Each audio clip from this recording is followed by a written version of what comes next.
I truly believe you're gonna like this episode. Oh, you got me. I'm Claire. And I'm Vince. And this is Friends of Legend.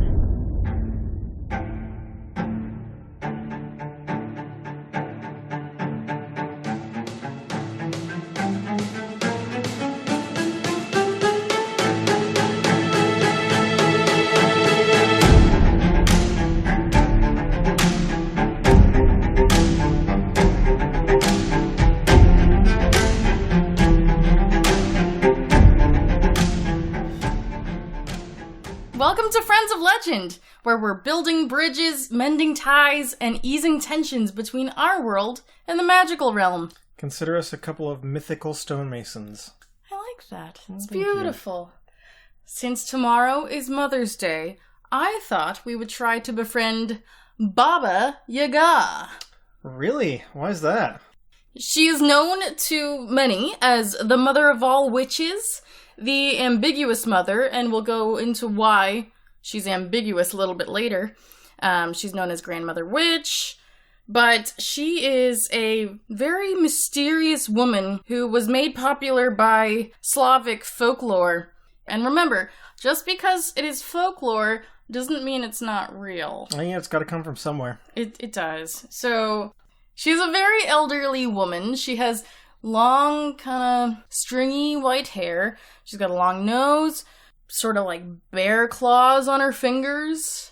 She dresses very plainly in maybe a sort of babushka scarf, a nice little frock, little dress, an apron. But she ain't a looker. She ain't a looker. That's a delicate way of putting it, I imagine. There are many worse things that are said about her looks. But we really don't want to outright disrespect her. We're trying to be friends with her. We'll go into why you don't want to really upset her a little later on. So Baba Yaga lives deep in the Russian birch forests. She lives in this hut called Izbushka that stands on two stilt-like chicken legs. Chicken legs. Are they chicken leg shaped, or are they like large chicken legs? Oh, they're large chicken legs. They're sort of enchanted, moving, functional legs, and they move her house around on her command. It's really cool. So she's got this fun house in the middle of the woods. She can command it to walk anywhere she wants it to, but that's not her preferred mode of transportation. She actually rides around the forest floor in a giant mortar. And if you're not familiar with the kitchen tool of the mortar and pestle, it's sort of what you grind herbs and spices in. You see it in alchemy. So that makes me think of I don't know if you ever played any of the Super Mario games, but in a lot of them, Bowser rides around on this sort of cauldron-looking thing with a big clown face and a propeller on the bottom, and that's kind of what I'm imagining. Yes, that sounds very similar. So she rides around in this massive mortar, and she pushes herself along with a giant pestle. But she's a witch, so she also has her broomstick, but she doesn't ride around on it. She actually uses it to kind of sweep away traces of her presence. A little pass without a trace spell. Yeah, indeed. She doesn't like, just any old visitor meeting her in the forest. She's very selective about that, and she doesn't want to be easily found. So she's got her very eccentric sort of house setup. She also has a fence surrounding her house that's made of human bones and skull lanterns, human skulls.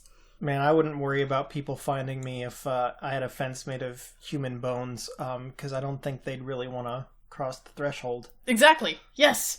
But Baba Yaga does have many magical powers that she likes to bestow upon the fortunate visitors, so there are definitely some good reasons for wanting to meet her.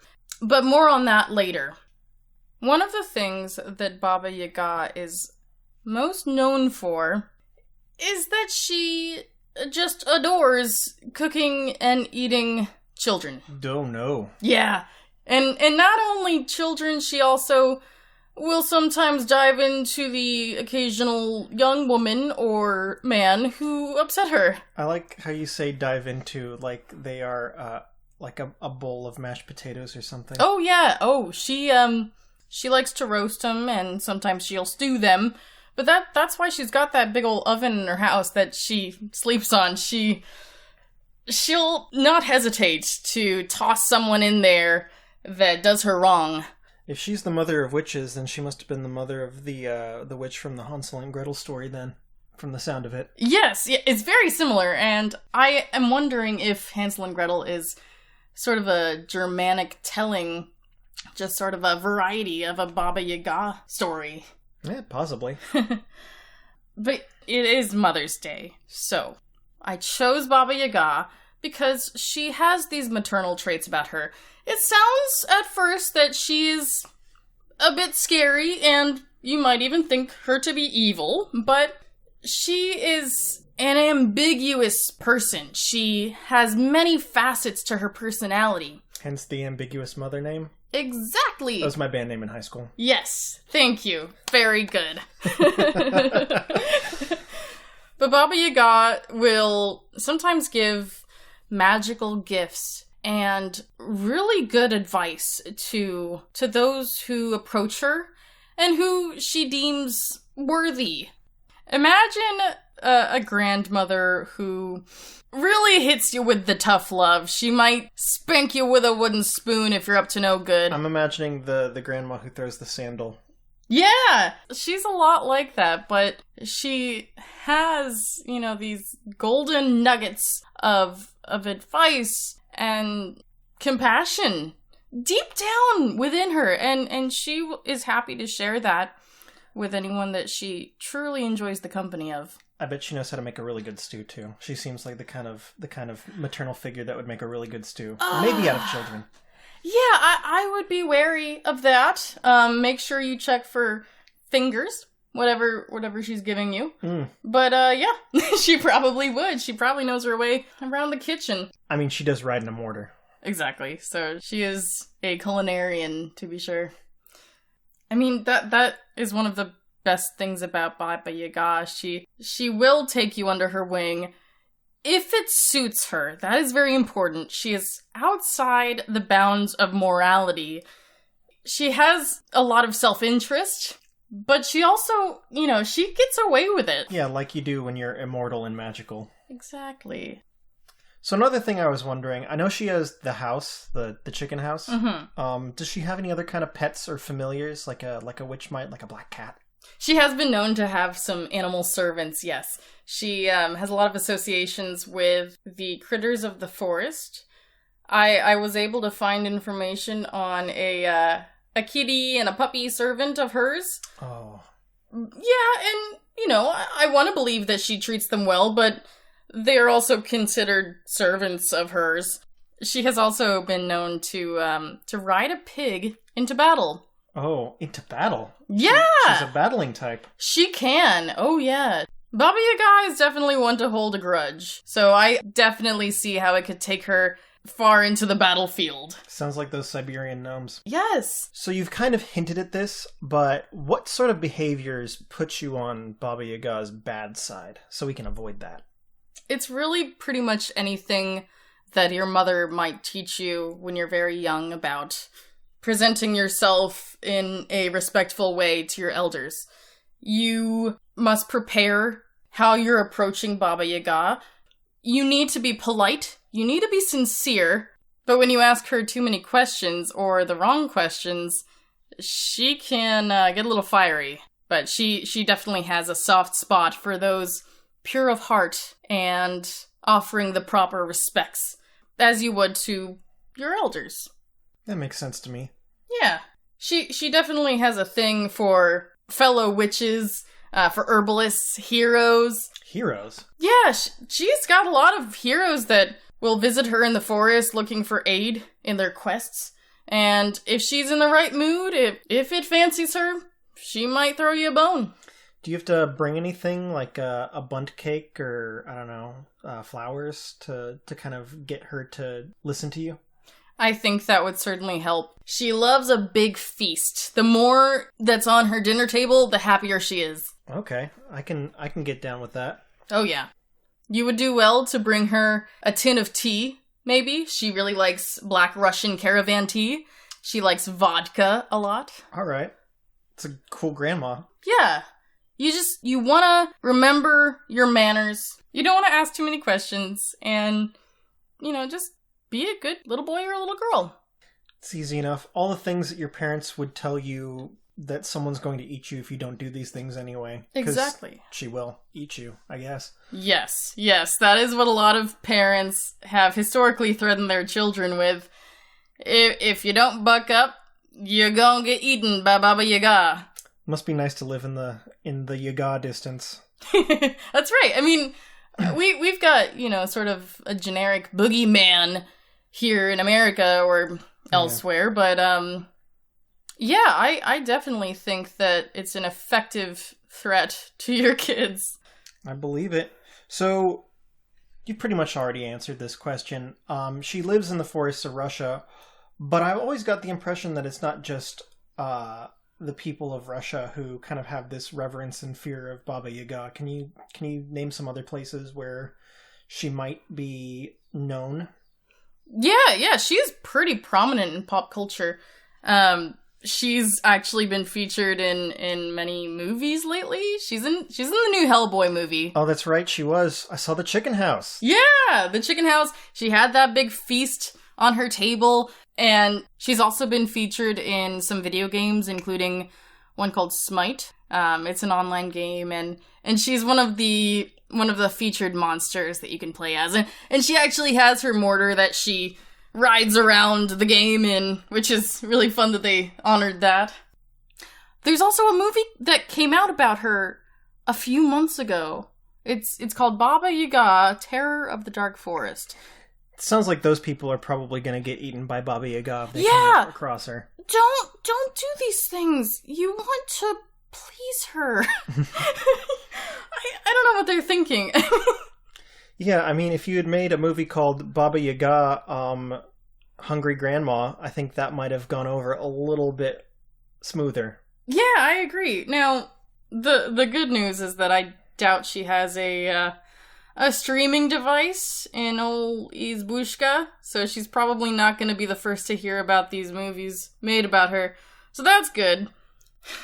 I'll be sure not to include that in my gift basket. I'm actually thinking about it now. My sister's boyfriend brought me some beer from a Polish brewery that was called Baba Yaga. Oh my gosh, really? So she has some positive influence in Central Europe, I guess. Oh yeah, and as I was saying, she is a person of many, many facets. She is both feared and loved, but she's been around for centuries, so I think we all hold a place in our hearts for Baba Yaga. I think there's definitely one in there now, until she rips it out and cooks it up when I inevitably offend her. So let's get into the meat of this then. How do we become friends with Baba Yaga?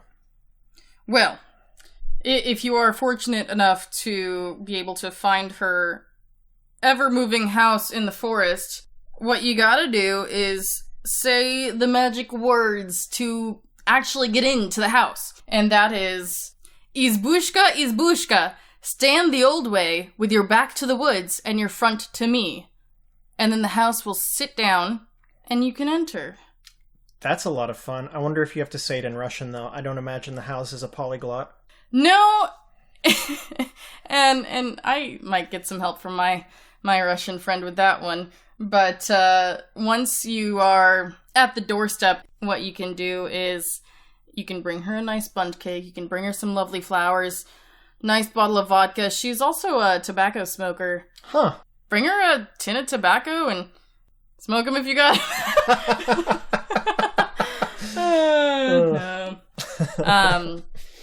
If it were me, I would sort of treat her like I would treat the Queen of England. You wanna be constantly aware of your mannerisms, your posture, your tone of speaking, and maybe she'll invite you to her dinner table. Oh, that sounds good to me. Is there a good time of day? Do you know if, she doesn't want you coming in around 6 a.m. or, I don't know, if the house is a rockin', don't bother knocking? I think that's a pretty good rule of thumb, yes. You certainly don't want to wake her up when she's sleeping on her oven, or else she might want to toss you in. Yeah, kind of breaking the fast. Do you think she would prefer if you met her in Izbushka rather than when she's out in the forest gathering what I assume are mushrooms and stuff? She actually has come across travelers in the middle of the forest as she is zooming around in her mortar, and if they are deemed pure of heart, and if they have a noble quest that they're on, or she might help you. She might stop and offer you assistance. It's very unpredictable with old Baba. Yeah, it definitely seems like she is a capricious being. Oh yeah. She doesn't play by anyone's rules but her own. Well, that's some solid information you've provided. Looking forward to putting it into action and having a nice little tea party with Baba Yaga, hopefully. So, we come to the judgment. Yes. Now, I definitely see the light in our girl Baba. I would probably rate her a spicy friend. Yeah, I'd say spicy friend as well, because it definitely seems like you're either going to get a great reward or be eaten if you run across her. There isn't really a lot of middle ground. Yeah, if you get on her bad side, you're probably not going to live to tell the tale. Yeah, and given she doesn't seem to be the type to play pranks or anything, there's no room in the cheeky friend category, so we're just going straight to spicy. Yeah, she's not outright evil. Now, a lot of media will portray her as a monster, as a villain with very little redeeming factors, but the truth is she just wants to be treated with respect, and if I were as old as Baba Yaga, I would want the same. I wouldn't want just anyone who barely heard my name to try to come to my house asking for favors. You gotta give her respect. You got to. Yeah, I'm probably not gonna pull that one while we're in the house. That's probably for the best. Well, thank you so much for listening to our podcast. Yes, thank you so much, and thank you, Claire, for enlightening us about Baba Yaga. Oh, yeah. I mean, if the listeners have any more information that they want to share about her, or if they have any questions about her, please shoot us an email at friendsoflegend@gmail.com. And if you enjoyed what you heard, feel free to subscribe to us or give us a review on wherever you listen to the podcast. It's going to help us out a lot. Yes. We also have a new Facebook page. It's facebook.com/friendsoflegend, all together, no spaces. So give us a like there and become part of our community. Yeah, we'd love to have you. And we want to thank all the mothers out there and all mother figures for being there for us and for giving us all your care and not even thinking once about putting us in your stew. I love you, Mom. I love you, Mom. Until next time. And remember, when it comes to Friends of Legend, charm them. Do not harm them.